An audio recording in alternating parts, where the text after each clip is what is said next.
In the following episode, Justin and I answer more listener questions. As you will hear, a recurring theme is that in order to make the most of your royalties, you need to know what you own, where they're located, and when nearby oil and gas activity is expected to occur. Which brings me to the sponsor of this episode. I'd like to tell you about a free app that I've been using from Enverus Energy Link called Mineral IQ. Mineral IQ enables you to view monthly income, track earnings trends, and download pay stubs. It also provides in-depth valuation information you can use to make confident decisions when to sell or what to buy. It even tracks surrounding rig and permit activity and provides you with that data on a weekly basis. One Mineral IQ user said, "I had just inherited some income on a well, and Mineral IQ's appraisal feature gave me the confidence to hold on to my interest instead of selling it at the wrong price." If you aren't already signed up, be sure to visit www.mineraliq.com today to get started. Again, that's mineraliq.com to get started for free today. Are you ready to make the most of your oil and gas mineral rights? Welcome to the Mineral Rights Podcast. Get the knowledge and resources you need to manage your minerals and royalties. Here is your host, Matt Sands.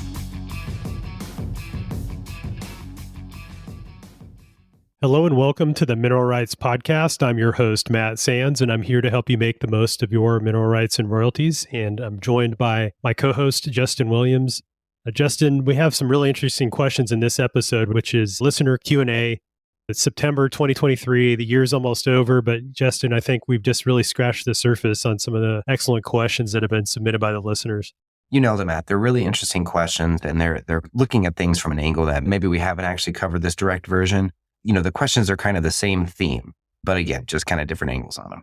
Yeah, we've talked about some of these topics before, but different twist and certainly some new takeaways, I think. So definitely make sure you listen through. A lot of these scenarios that listeners have written in about are very common, and it's something that I encounter time and time again in talking with listeners and talking with clients. So if you're in this same situation, there might be a tip in here that you could take away that could be the difference between going down the path of maybe giving up some of your rights that you shouldn't have, or maybe not getting paid as much as you deserve. So definitely some important topics that we're going to talk about. Absolutely, Matt. And so let's dive into our first one here. The first question says, my number one challenge is to educate my wife and I so we don't make a major mistake that can have over 40 years of consequences. So far, your site seems to have the best and most useful information. Your article, here are our top 10 lease provisions to look out for when negotiating an oil and gas lease, is one of the shortest and most informative and useful articles I've ever read. So thank you for that. And thank you for your kudos. So he goes on here to ask several questions. He explains that they are landowners, about 240 acres. About 6 months ago, High Plains Resources was offering leases on land 1 mile north and asked if they were interested in being offered a lease. They then received that lease offer in the mail. And it sounds like they had some questions whether it was a good lease, a bad lease, deceptive lease, what they were really trying to do, so on and so forth. So long story short, they decided to decline the lease because neither of them thought that there was oil and gas. And now they're kind of looking at it and asking questions to try to understand this, to see if they did or didn't make a good decision on this. And the first question, Matt, is if they find oil, what is a fair lease? Thanks for writing in. And Karl wrote this. And the thing that is also worth noting is he mentioned that they don't want a drill site on their land. And so I'll talk about an option for that and how to address that particular concern. Karl was approached to sign a lease for a stratigraphic test. And what that is, we'll talk about that here in a second because he asked some questions specific to that. But in other words, it sounds like Karl is in an area where there's not a lot of oil and gas activity. There's some exploration that's going on nearby. He mentioned that he's talked to a couple of his neighbors and they thought the company maybe didn't give the best terms to another neighbor that signed a lease with that company. So I think he had some concerns based on conversations with some neighbors. But as far as what a fair lease is, and I guess that is probably the first point, is talk to your neighbors and see what terms they are getting. So I think if you look at the area where you own your land, there is specific characteristics associated with that, both geologically and as a result, what kind of oil and gas activity is going on. So within your county, there may be other offers, and maybe there's an area where there's a lot of horizontal drilling and people are getting really good lease offers like 20% or 25% royalty, high lease bonuses, things like that. If you're in an area that's unproven, fair lease may be different for you. So it really depends on what the going rate is in your area. And the way to find that out is to talk to neighbors. And then also, you can go to your county clerk and recorder's website to do a search and find out what leases have been recorded nearby, in the past 6 months or so, and then see what terms were offered to those mineral owners. And you can use that as a starting point for your negotiations. And like you mentioned in your email, Karl, most companies will present terms that are more favorable to themselves. So I think you're spot on with that assumption. So I would go into it and try to get more than what they're offering. Now, as far as what is a fair lease, I would say in general, and principles that I like to follow is to assume that they'll find oil and to plan for the best in this case. So if they do drill a well and it's successful, like you mentioned, it could be producing for 40 years. And so what you agree to today with that oil and gas lease might be held by production and be in effect for the next 4 decades or more. You don't have a do-over, so you need to think about what you're willing to accept as far as the royalty rate. I think that's probably one of the most important terms to negotiate for. And then potentially also no post-production cost if there is going to be gas produced as well. So to me, that's always more important than the lease bonus that's offered up front, because the value of your mineral interests are going to be directly tied to the royalty rate that's in effect, because it'll determine how much you're paid in royalty payments over the life of that well. So the other thing to think about would be to try to avoid agreeing to warrant title to the lease premises. So they'll have a clause in there that'll say that you'll warrant title and defend the lessee. And that's probably not something that's good to accept, because we don't usually have the benefit of seeing the full title opinion and knowing all of the potential issues with title to our minerals. And so if you agree to that, you're on the hook then potentially in the future.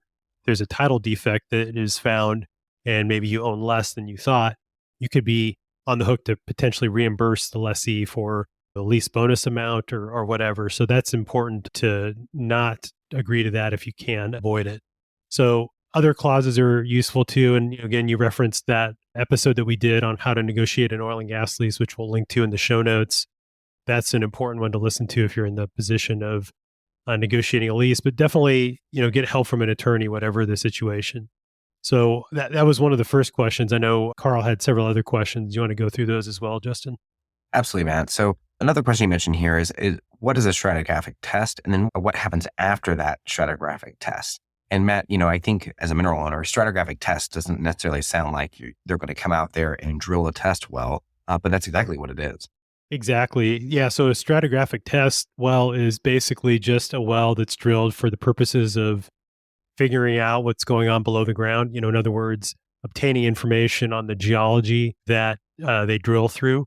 And so they might take core samples of the rock. And that is something where they'll take those to a lab and take a look at those up close and see, is there oil in that core space? And then they'll also log the well probably with different types of instruments, and they'll lower those down hole, take measurements along the depth of that wellbore, and they'll use that to determine whether there are sandstones and shales present, what the porosity of the rock is. And then there's a measurement called the electrical resistivity, which is basically like it sounds, it measures the resistance. And as it goes through different formations, there might be water present, which is a good conductor. And so it'll show a particular reading for water, whereas layers that have hydrocarbons in them are poor conductors of electricity. So it'll show different resistivity for that. So that's how they can determine indirectly whether or not there might be oil or gas present in those different formations. Now, if they find oil there, they might say, okay, we can estimate what the potential oil in place is and figure out if it's commercial to go and drill a producing well. And so then what they'll do is put a plan together later to go and drill additional wells that are intended to eventually produce the oil and gas. But this exploratory well or this stratigraphic test, generally speaking, is a well that's drilled without the intent of producing oil or gas from it. So they'll plug and abandon that well after they're done with the test. And then if it's successful, then they'll go and drill additional wells in the future, hopefully. So as long as that well is drilled, and then if it's plugged and abandoned within that primary term, your lease would still be in effect, and they could have the option of going in and drilling additional wells within that primary term to then hopefully hold that lease if that well is successful. And then it'll be in effect and through the secondary term as long as any producing wells are there. So that's in general what happens after a stratigraphic test. And the lease wouldn't be over necessarily after the well is plugged and abandoned. And the stratigraphic test is just the beginnings. And so that's the way I would look at it. So again, that's why it's important to go in to the negotiations planning for the best and hoping that they'll find oil so that you'll be able to benefit from that going forward. You know, Matt, and we were talking a little before the show that if a company is coming in and they're looking to do an exploratory well, that initial term, they're really going to try to get a little bit longer so that they can line that up and have the proper amount of time to do that exploratory well. And I assume they're expecting to find oil as well. You know, they wouldn't be there otherwise. Karl goes on to ask about what happens if he is pulled or what happens if he doesn't sign a lease. And Matt, this varies a little bit by state, but if your property is located in a state where forced pooling is the thing and you don't sign a lease, then you'd be given a pooling notice that'll outline the terms of the lease options as well as the option to participate in the drilling of the well by paying your proportional share of the drilling cost and completing. And if you elect to not do either, you'll be forced pooled and will receive the statutory minimum royalty rate and then be subject to the 200 to 300% risk penalty that Karl mentioned in his email, which just means the operator has to recoup 2 to 3 times the original cost of drilling and completing the well as a penalty for carrying your interest. And that would be the proportional share of those expenses based on your ownership. After that's recouped, then you would back into a non-operated working interest and you'll receive 100% of your proportional share of the revenue, as well as be subject to paying your share of the operating expenses going forward. An example, 20% royalty, where you would get 20% of your proportional share of revenue in the form of royalty payment. You convey the other 80% to the operator in exchange for the right to drill the well and pay for your proportionate share to be drilled since the mineral owners aren't in a position to drill the well themselves. And Matt, you know, I have found myself in this situation and it just gets tricky when that happens because the operators don't always give you a whole lot of information. You know, where are they at on recouping those costs, those kinds of things. And I think that can get a little frustrating for mineral right owners. Yeah, and that is something to keep in mind. And then he also mentioned some states allow for best terms by not signing. And I will say that that's probably the exception rather than the rule. But, you know, Oklahoma does require that operators that are going through that pooling process to offer the best terms to those mineral interest owners that are getting forced pooled. So in that situation in Oklahoma, it could be beneficial to wait and until that is a situation that you're dealt with. Now, I think it really just depends, Karl, on where your minerals are located. If they're not in Oklahoma, then it might be something where you don't have the benefit of that information, but you can still glean a lot of that, except for the bonus payment that was made. That's not mentioned in the lease. It's recorded in the county, but you can look at the lease terms, assuming the full lease was recorded and not just a memorandum of lease was recorded. So I would say search the county records to see what the terms are. You can try to use that as a basis for negotiating the best terms possible. And then the thing that I would say is no matter what, if you're not happy with signing the lease, is it beneficial to not sign? He said, and I would say, yeah, probably.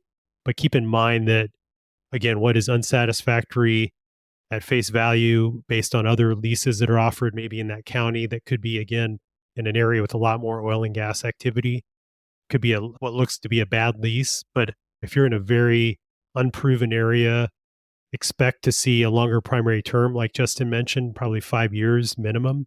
And, you know, probably not as high of a lease bonus payment just because it's a higher degree of uncertainty. And so the operator is not going to be willing to invest as much in securing those lands because there's a good chance that a dry hole could be drilled and then that would be sunk cost. So keep that in mind. I would say no matter what, get help from an attorney. It sounds like you have 240 acres, which is a good chunk of land. Even just at a small lease bonus, then you're likely to get paid up front more than it would cost to get help from the attorney. So I think you'd be in better shape going that route. And then he kind of closes the letter saying, I personally think there's no oil and gas and this event is over for us. But I would, again, kind of approach it as, hope for the best. Take advantage of the situation. You mentioned you don't want the surface location to be on your property.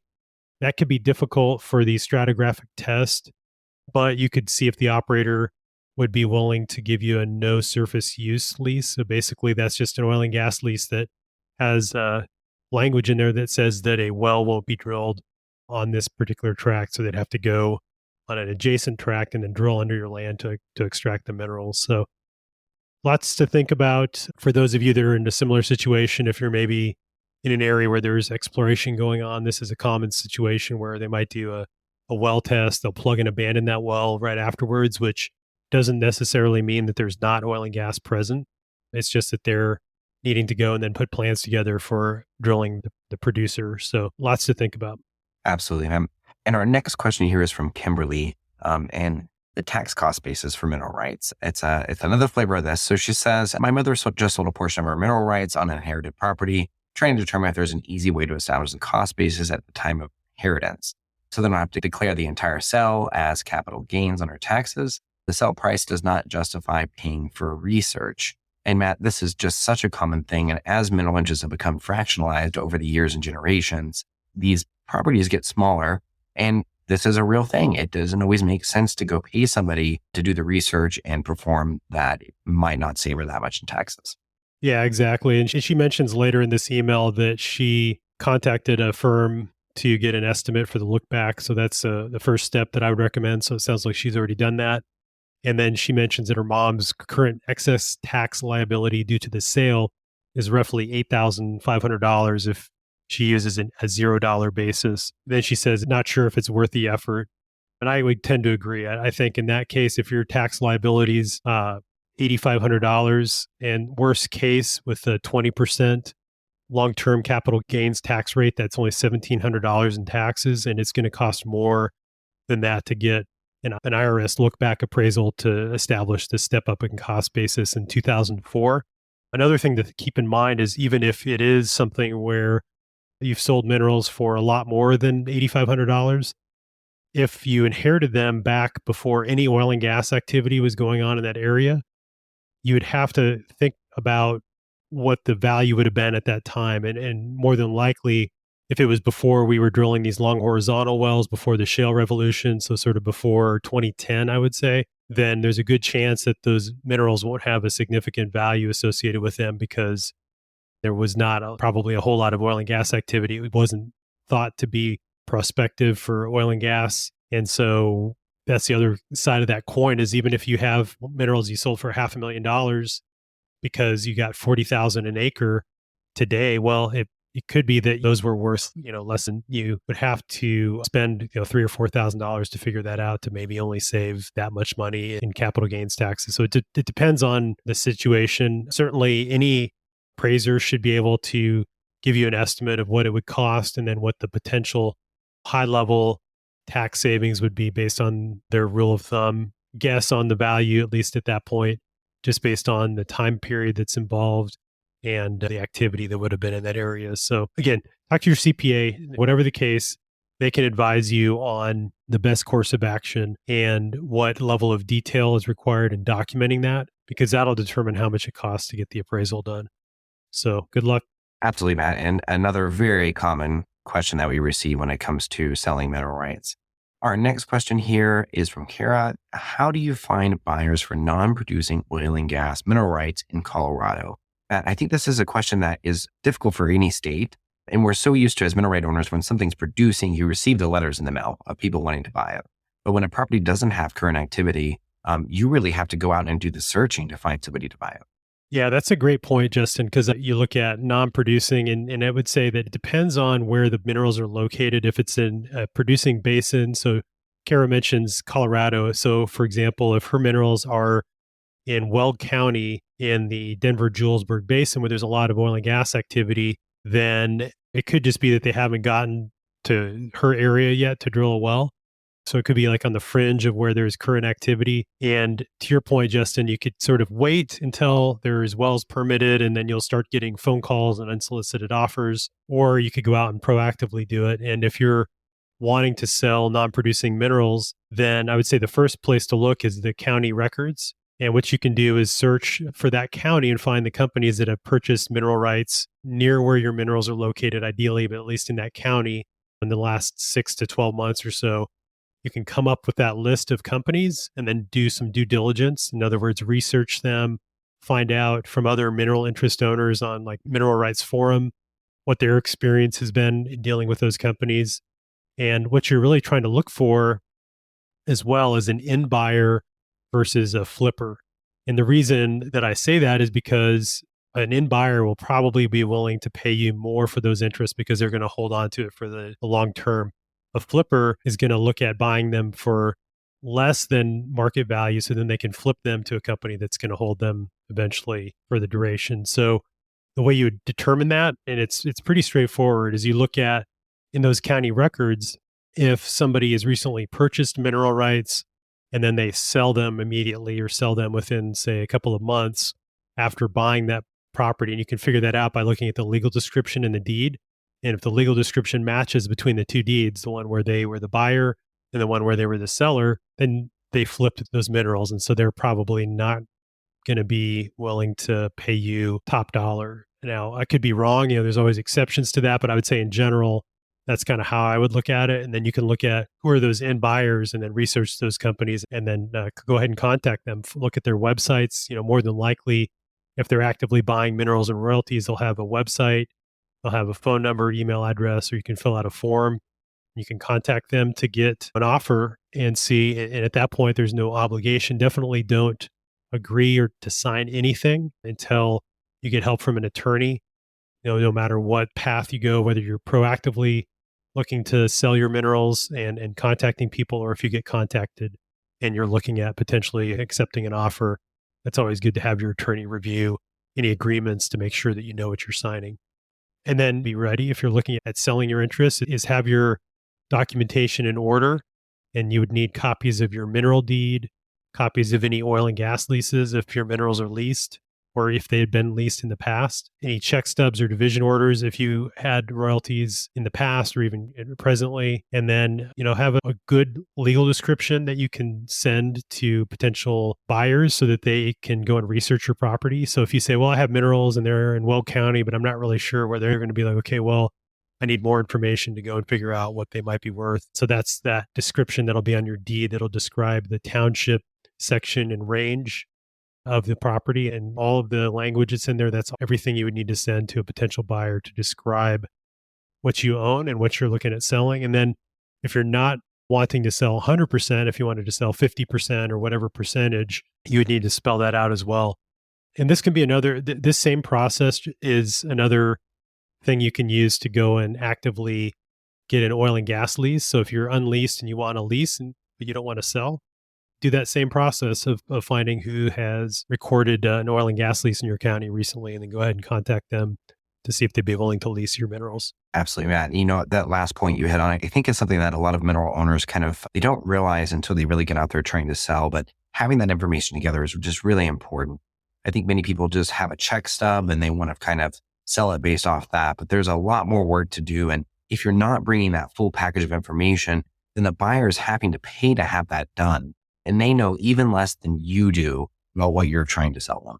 All right, Matt. Next one here is from Danielle. Danielle says, can't express how happy I am to discover your podcast. Listening to one of the episodes and learned more about the surface well operation than I've been able to find by searching the internet since last September. So thank you, Danielle. We appreciate that. She goes on to say, I bought 40 acres that is right next door to my current second home and intend to move and live there permanently in next year. I also bought the mineral rights, and about 3 acres has a surface use agreement for a saltwater disposal well that is actively being used every day. Property is located in northern Michigan. There's a lease agreement in effect for 15 years starting March of 2006. So I thought it was expired and contacted the operator. They told me that the lease has not expired because they had a clause in the original lease that states, or as long as operations are ongoing. So they had been paying the prior owner $1,500 per year. They offered to raise that to $2,000 per year. Because I thought the lease had expired, really not thought about the income from this. And she made a counter offer for $5,500 per year, or I would rather have them cease operations. They have not said no to the amount, and they're willing to negotiate on other terms. The lease is very vague. He did say this is a vital part of their operation because it connects with 3 other wells in the area. So Matt, this is a really interesting one. It sounds like, there's similarities to mineral rights. Absolutely. They are using the surface, and it sounds like Danielle's in an interesting situation here.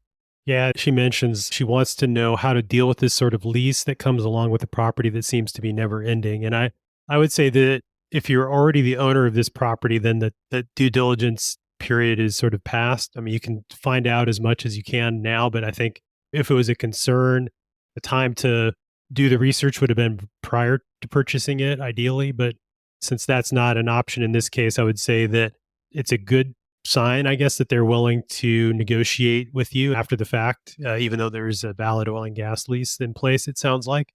So, and what you mentioned, Danielle, is that the lease agreement that was for 15 years for 2006, that would have put it in 2021 when that primary term would have expired. But because, like they mentioned, as long as operations are ongoing, that lease has moved into the secondary term. In other words, it's being held by that saltwater disposal well that is active.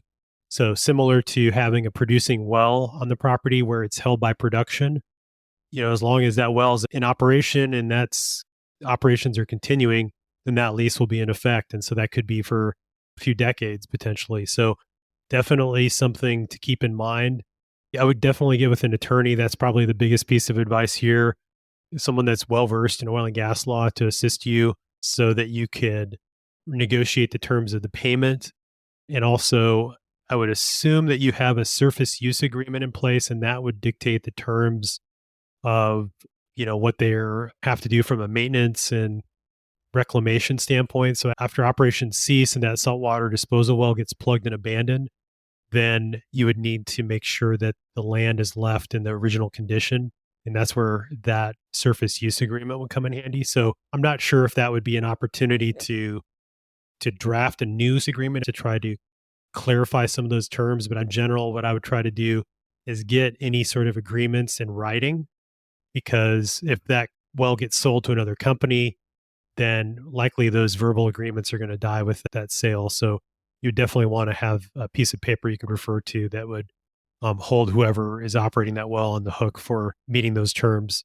Within a surface use agreement, sometimes you can negotiate an overriding royalty interest or some other arrangement that could give you a share of the proceeds from those operations. For example, a percentage of the skim oil that's sold. Presumably that's what they're using this for, is to dispose of produced water from those 3 wells that they operate. And so definitely get with an attorney. And then another place you can go to look to find an attorney in Michigan, which I'm not familiar with any off the top of my head, but you could post a question on the Mineral Rights Forum in the Michigan State category to see if they have any recommendations of an attorney that you could contact. So good luck. So that wraps up this episode of listener questions.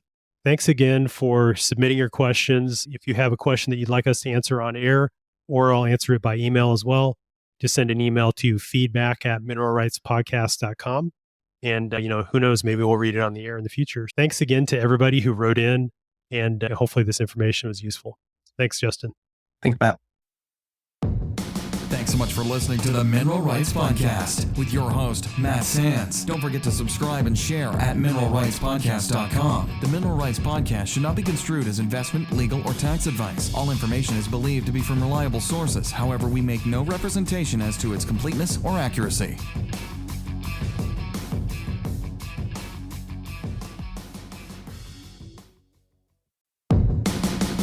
Are you ready to make the most of your oil and gas mineral rights? Welcome to the Mineral Rights Podcast. Get the knowledge and resources you need to manage your minerals and royalties. Here is your host, Matt Sands.